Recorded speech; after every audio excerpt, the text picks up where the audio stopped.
Buenas noches y bienvenidos a Las Cosas Como Son. Antes de darle la palabra a nuestros invitados, quiero destacar que en estos momentos se viene llevando a cabo un incendio de grandes proporciones en el distrito limeño de San Juan de Lurigancho, exactamente en la cuadra 4 de la calle Los Pinos. Se trata de un incendio que ha estallado hace poco más de una hora en una fábrica de productos químicos, razón por la cual ha tomado una amplitud considerable en muy poco tiempo. Han acudido ya numerosas unidades de bomberos, pero el incendio persiste. Insistimos en las personas de ese barrio, en la calle Los Pinos de San Juan de Lurigancho, que traten de mantenerse y mantener a los niños y los ancianos en particular alejados de la zona, porque los incendios despiden gases que pueden ser nocivos. Por otra parte, a prevenir quienes tengan que desplazarse en torno a esa zona, porque como es comprensible deben haber atascos de tráfico muy considerables y hay que mantener las vías de acceso libre para el desplazamiento de las unidades de bomberos, así como de las cisternas que están llevando agua al lugar de los hechos, de manera que se trata de un incendio de gran magnitud que está llevándose a cabo en este momento en San Juan de Lurigancho. Hemos recibido en el rotafono de RPP, aprovecho para dar el número, quien quiera aportarnos informaciones útiles, llamarnos al 951-431-013, repito, 951-431-013. Pero hemos recibido una llamada desde ahí y doy la palabra por eso antes de recibir a nuestros invitados, a Marcos Rivera. Señor Rivera, buenas noches. Buenas noches. Cuéntenos, por favor, dónde se halla usted. Buenas noches. Yo estaba en mi trabajo en zona alta y de repente estaba a punto de salir y veo este incendio que sale humo negro y ahí comencé a ver explosiones. De acuerdo. ¿Y ahora dónde se halla? ¿Se ha podido alejar de la zona del incendio? Sí, ya me alejé, incluso ya recién acabo de llegar a mi casa y sí, ya estoy lejos. Sí, ahora es una zona peligrosa porque hay mucha densidad urbana y una fábrica de productos químicos. ¿Usted trabaja dónde exactamente, señor Rivera? Yo trabajo por el 5 de Canto Grande. De acuerdo, o sea, relativamente cerca del lugar en donde ha estallado el fuego, ¿no? Sí, así es. Bueno, muchas gracias por su llamada. Esperemos que pueda ser neutralizado rápidamente por los bomberos y que los vecinos colaboren sin aglomerarse para que los autos, los vehículos, los bomberos puedan desplazarse. Muchas gracias por su llamada. Que tenga usted buenas noches. Mantendremos a lo largo de este programa la información sobre este incendio, repito, originado en una fábrica de productos químicos, rodeado por viviendas, lo cual naturalmente significa gravedad en vista de la intensidad que se le ha atribuido, grado 4, que ha motivado que numerosas unidades de bomberos acudan al lugar de los hechos. Repetimos, en la cuadra 4 de las calles Los Pinos, en San Juan de Lurigancho. Vamos a presentar entonces a nuestros invitados. Son dos congresistas. El uno, Eduardo Saluana, es vocero de APP, representante por Madre de Dios, y el otro es Carlos Anderson, que es vocero alterno de la bancada de Podemos. Señores congresistas, buenas noches y gracias por estar con nosotros en RPP. ¿Qué tal? Muy buenas noches, Fernando. Sí. Un saludo a Eduardo también. Muchas gracias. Quisiera naturalmente que nos disculpen si tenemos que interrumpir nuestro programa para informar cosas que aparezcan en relación con el incendio que está teniendo curso en este momento en San Juan. Quisiera preguntarle por último, para ir quizás a otros temas más de fondo, que es el hecho de que el Ejecutivo haya observado una ley aprobada en el Congreso, una ley que tendía a hacer precisiones sobre los requisitos que deben respetarse para el nombramiento de ministros y otros altos funcionarios. Su opinión sobre este tema, señor Eduardo Saluana. Bueno, considero que el Ejecutivo comete un error al observar una ley que se dio con el único propósito de establecer condiciones mínimas y básicas para garantizar que funcionarios del más alto nivel, estamos hablando de ministros, viceministros, directores, ¿no?, de los aparatos estatal, sean designados teniendo en cuenta sus capacidades, sus competencias y experiencia en el cargo. Y en el caso inclusive de los gobiernos regionales y locales, hemos tenido la suficiente prudencia de establecer años mínimos, de tal manera que en provincias que a veces son escasos los profesionales, puedan ellos designar profesionales de la zona, pero con un nivel de experiencia y de años de trayectoria razonables, ¿no? En el caso, por ejemplo, de ministros de Estado, se ha establecido de que además de lo que establece la Constitución, haya una información, una declaración jurada, en la cual se establezcan, ¿no?, de manera precisa los antecedentes judiciales, penales que se tengan, no como un requisito de procedibilidad, sino para que la autoridad al momento de designar tenga en cuenta lógicamente dichos antecedentes. Lamentablemente se ha optado por observarla y estoy seguro que el Congreso irá por la insistencia. Su opinión, señor Anderson, sobre este anuncio de que el gobierno observará esta ley. No conocemos todavía los argumentos con precisión, pero ¿qué es lo que se puede objetar a esta ley, según usted, señor Anderson? Bueno, yo no creo que se pueda objetar nada, más bien, desafortunadamente, pues esta es una demostración que el presidente tiene una idea equivocada acerca de lo que significa, pues, manejar un Estado, ¿no? Él cree realmente que basta con que alguien venga de la chacra y que tenga un conocimiento de los problemas, ¿no?, para que ya sea suficiente garantía de que tiene las soluciones. Y no es así. Ahora, yo puedo entender un poco el hecho de que el presidente de repente se pregunta y dice, bueno, pero si yo tampoco he tenido grandes merecimientos y aquí estoy de presidente, ¿no? Imagino que dirá, entonces, ¿por qué le voy a exigir yo algo a un ministro? Pero se equivoca, porque él ha sido elegido por voluntad popular. Y allí sí que no hay ningún tipo de requerimiento más allá de ser mayor de 18 años o mayor de 35 años, ser periodo de nacimiento, etc. Pero en el caso de los funcionarios que van a gestionar presupuestos, van a liderar sectores, etc., por supuesto que hay que tener los mejores estándares. Y este gobierno lo ha demostrado una y otra vez. Eso es algo que no entienden. Meritocracia no existe.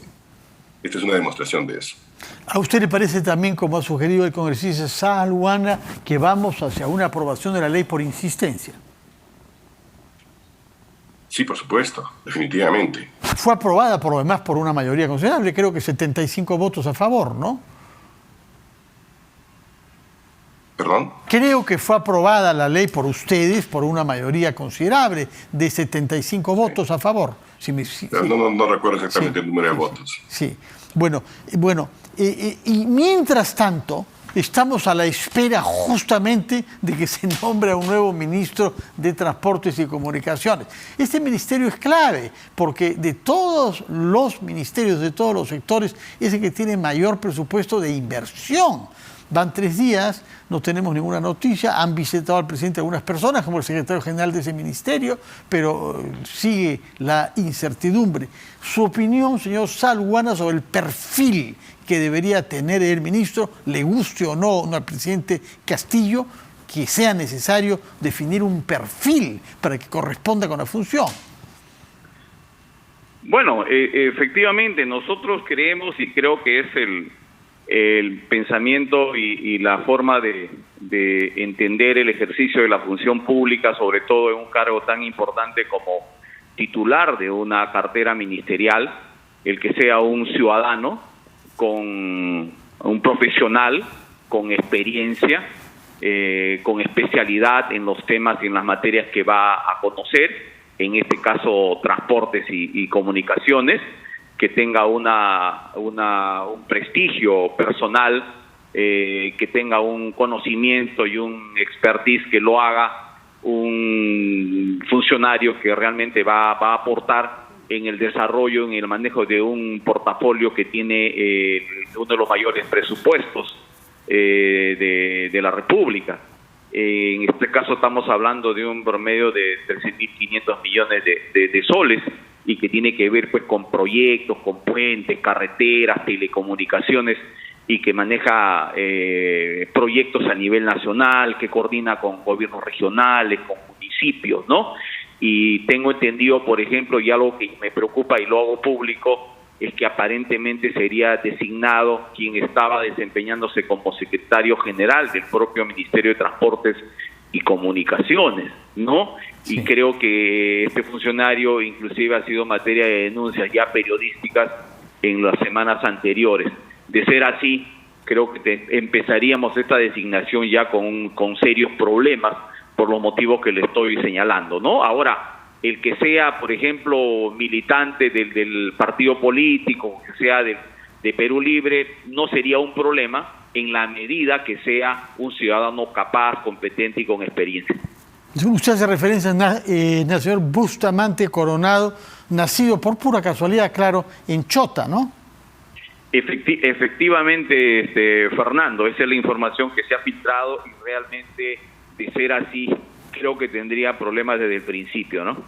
Bueno, señor Anderson, yo recuerdo cuando usted era jefe del ACEPLAN, insistió mucho en la necesidad de cerrar la brecha de la infraestructura de nuestro país e hizo cálculos de lo que cuesta a nuestra economía el no tener un sistema vial, un sistema de puertos, un sistema de aeropuertos adecuado no solamente a la vida de las personas, sino a la economía.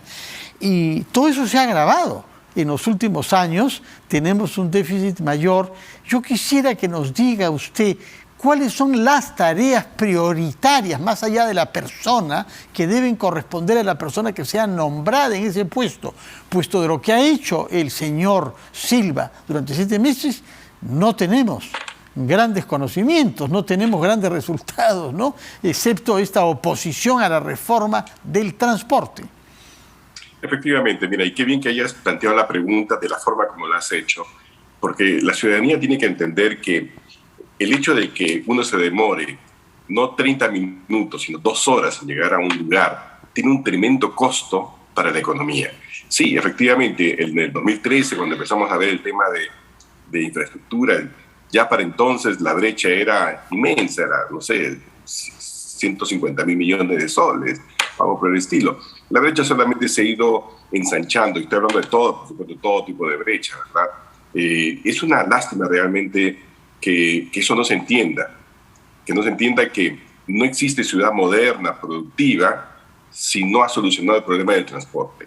Nosotros hemos tenido por eso muchos años de crecimiento, pero no realmente de desarrollo, porque no nos hemos planteado esa necesidad, pero realmente urgente, ¿no? No hemos desarrollado nuevos criterios modernos de ciudad, como por ejemplo la ciudad de los 15 minutos, ¿no? Donde uno debería ser posible tener todos los servicios alrededor en 15 minutos, ¿no? No tenemos realmente este sistema de transporte masivo, bien ordenado, etcétera. Es decir, se ha ido siempre, se ha manejado, ¿no? De la forma más informal. O sea, el país, y eso es justamente una de mis críticas mayores a este gobierno, es que pareciera sentirse demasiado cómodo con la informalidad de todo tipo, en las actividades económicas, en la minería, donde sea, ¿no es cierto? Y por eso es que coloca en estos puestos a gente que...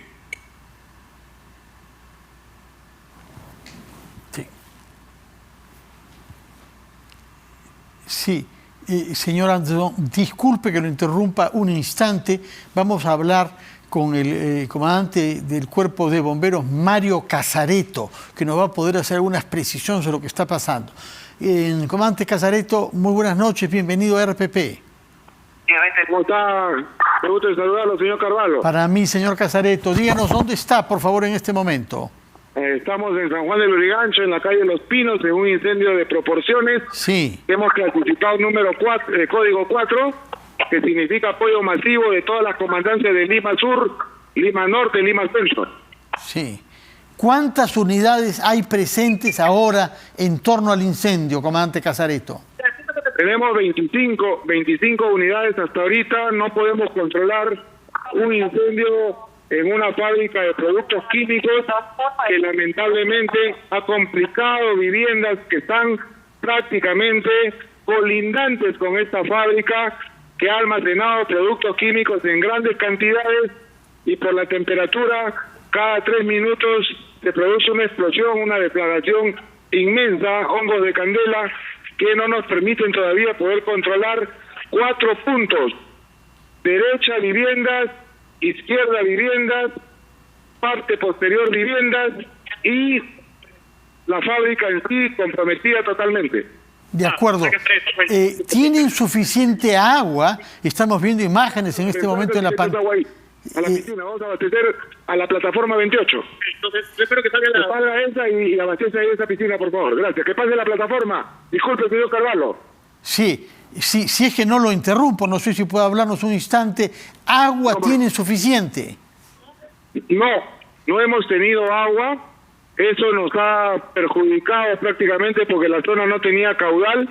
En estos momentos ya estamos recibiendo el apoyo de cisternas que nos permiten poder abastecer todas las unidades. ¿Y sabe usted si hay personas, si hay vecinos o si hay trabajadores de la fábrica que se han visto heridos por este incendio? No, nosotros desde que hemos llegado hemos clasificado código 3, luego aumentó a 4 cuando se vieron comprometidas las viviendas, y ahora estamos tratando de confinar el fuego, en primer lugar en salvaguarda de las personas que están alrededor de este incendio y que sus viviendas se han visto comprometidas en su totalidad. Bueno, en todo caso, aún quienes no han visto viviendas comprometidas en su totalidad tendrán que ser retirados de la zona para no correr riesgos y no respirar el aire del incendio, ¿no? Así es. Acá la Policía Nacional del Perú, la Municipalidad de San Juan del Lurigancho, ha apoyado en la evacuación de las personas que han tenido que abandonar sus viviendas en una cantidad aproximada, don Fernando, que la verdad calculo yo que son aproximadamente unas 50 viviendas que ya están comprometidas con el incendio. Muchísimas gracias por sus informaciones, no le quitamos más tiempo, pero nos tranquiliza saber que usted está ahí, con la experiencia que usted tiene y con la eficiencia que ha demostrado en otras oportunidades. Mucha suerte con el trabajo difícil que le espera esta noche, comandante Casareto. La 96, ¿quién está con cisterna ahorita?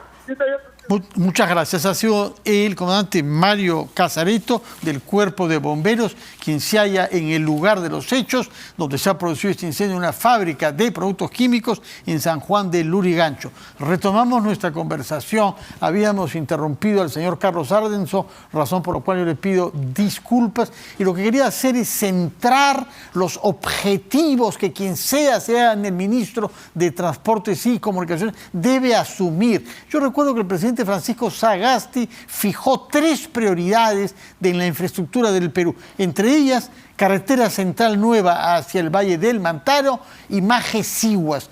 ¿Qué otras priorizaría usted o exhortarían al ministro a que lo haga, señor Anderson?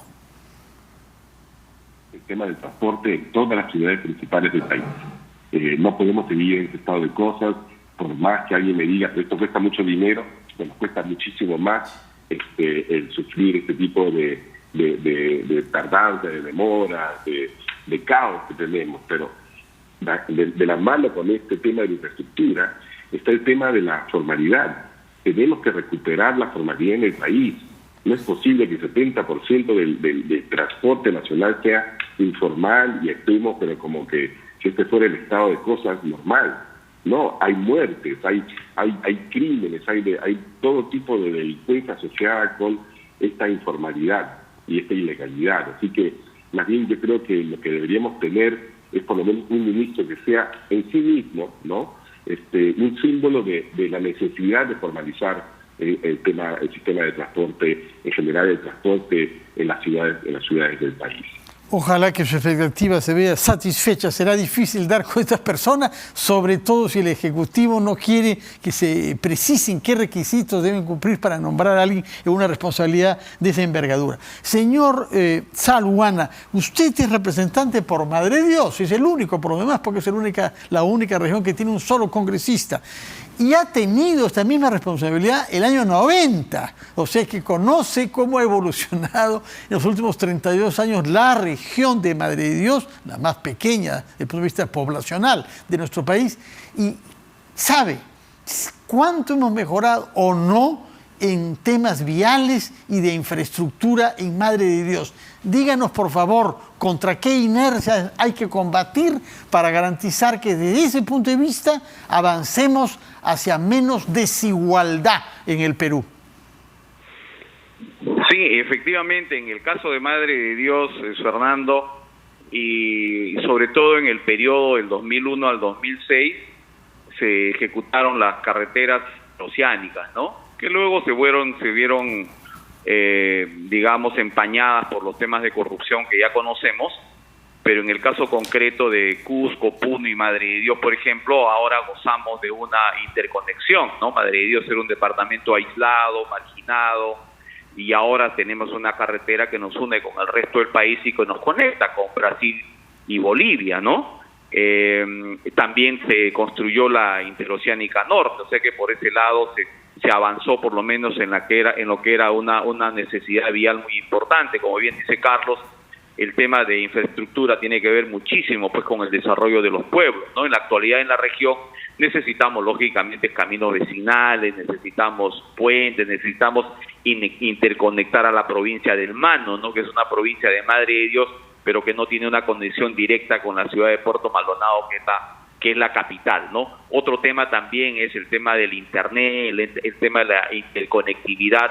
Básicamente se notó ahora cuando tuvimos clases únicamente virtuales, las comunidades nativas, las comunidades rurales se vieron realmente afectadas por la pandemia y por la falta de comunicación, ¿no? Yo creo que el tema de infraestructura es una enorme tarea pendiente a nivel nacional, y para eso necesitamos un ministro competente, serio, responsable, con experiencia y sobre todo honesto, ¿no? Lejos de algunos malos manejos que lamentablemente se venían notando actualmente en el MTC. Brevemente, por favor, porque el tiempo nos está venciendo, yo quisiera, antes de que nos separemos, que me digan una palabra sobre este decreto ley que ha publicado el gobierno respecto de la proscripción de tercerización. El Ministerio de Trabajo dice que ha podido hacer ha podido tomar esta decisión vía decreto supremo porque no ha modificado la ley, sino el reglamento de la ley. Su opinión sobre este tema, señor Anderson. Bueno, mira, este es uno de los subterfugios que se utilizan a veces para no dar una justificación clara y sólida del porqué de una decisión. Ciertamente en el Perú también tenemos que trabajar mucho por la formalización del empleo. Y es cierto que la tercerización del empleo se ha llevado en el país a extremos, ¿no? Pero de allí a básicamente eliminar la posibilidad de tercerización, que implica, por ejemplo, un impacto sobre la productividad y la capacidad que tienen las empresas para organizarse, me parece, por supuesto, un tremendo exceso. El hecho de que utilicen como argumento que han solamente hecho un cambio menor en el reglamento, me parece una pésima excusa y básicamente creo yo que grafica claramente la poca solidez que existe detrás de la argumentación populista finalmente, ¿no? Señor Saluana, su opinión sobre este decreto supremo que ha definido los términos del recurso a la tercerización en el trabajo en el Perú.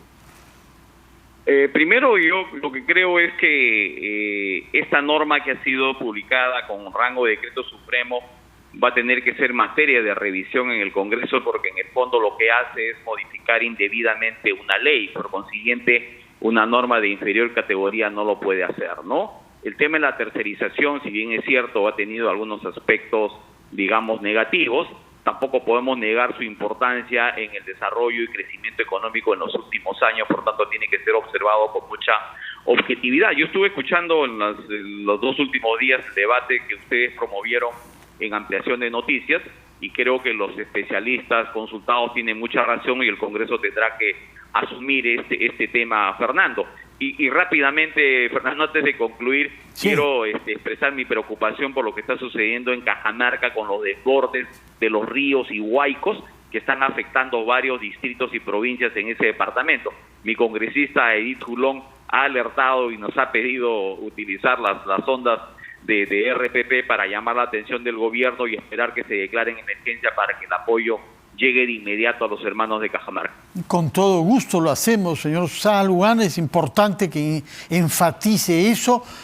Hay peligros graves causados por las lluvias en esa región y quizás falta justamente mejorar la infraestructura de esa región del país. Muchísimas gracias por su presencia en nuestro programa. Lamento que hayamos tenido esta interrupción. Es una situación grave la del incendio. Renovaremos nuestra invitación a Carlos Anderson y a Eduardo Saluana en una próxima oportunidad. Muy buenas noches para ustedes. Vamos a hacer una pausa y retomamos las cosas como son.